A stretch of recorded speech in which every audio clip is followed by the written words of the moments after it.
Hey guys, today we're going to learn how to use a modified version of the kids game red light, green light in order to win more points on serve. We've got a pretty cold, blustery day out there in Colorado, so my buddy Jack and I are going to use the whiteboard today to go over this strategy.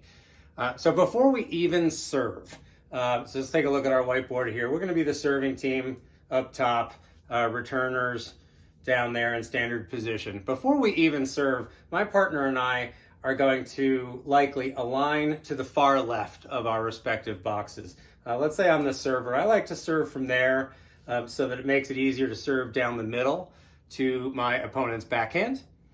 And then when the return comes back, we're in great position to hit a forehand for our third shot, which is our preferred shot. If you like a backhand better, you can align a little bit differently.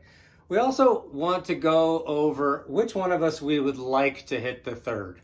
That's going to make things a little bit easier, clear up some confusion when that ball comes back. So if, let's say I'm designated to be the third, the ball comes back in the middle, I'm going to get ready to hit that third.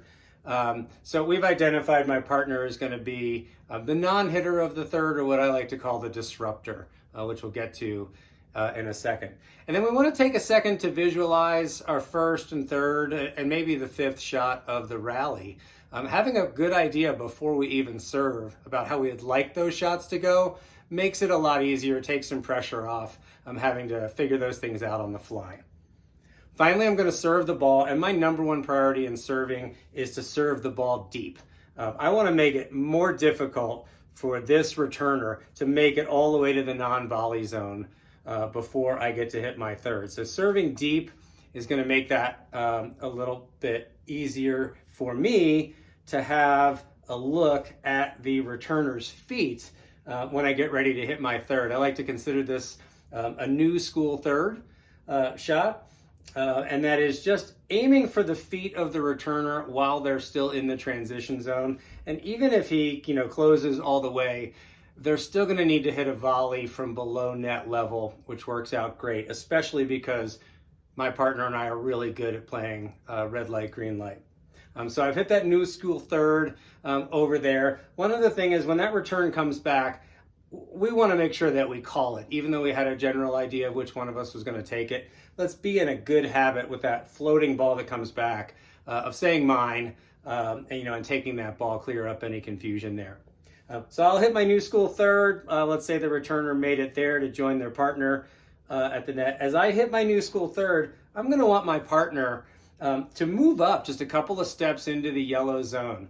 And I'm going to ask him to incline on a 45-degree angle facing me, but also getting a little peripheral view of that opponent who's directly across from him, because that's where I'm going to be hitting that shot. I want them to watch the trajectory of the ball off my paddle. And I even, open up my ears when I'm in this position to listen to the quality of the shot. I'm just gathering data, trying to make a decision of how good that third's going to be to determine whether I'm going to play red, yellow, or green light accordingly. And then the most important part is I'm going to need to pick up some body language from this player right here. They're going to give it away, everything that we need to know. So, for example, if that player leans down, that ball's well below their knees, they're going to dig that ball off the ground, then, we're definitely going to move up into the green zone from there. If they, they lean in, they get that ball about waist height, somewhere between the knees and their chest, we're going to go ahead and consider that a yellow zone scenario right there. We're looking to dig the next ball out, ideally get that ball at their feet. And then lastly, it doesn't happen all that often, but if the returner on the other side, their body language looks like this, we don't even want to be in the court. Let's get back behind the baseline, take advantage of the fact that it's a wiffle ball and a glorified stick. And these guys are going to have trouble putting that ball away if we're back here. If either one of us had gone all the way up into the green when this player has this kind of a shot, then that's going to be a problem for our team.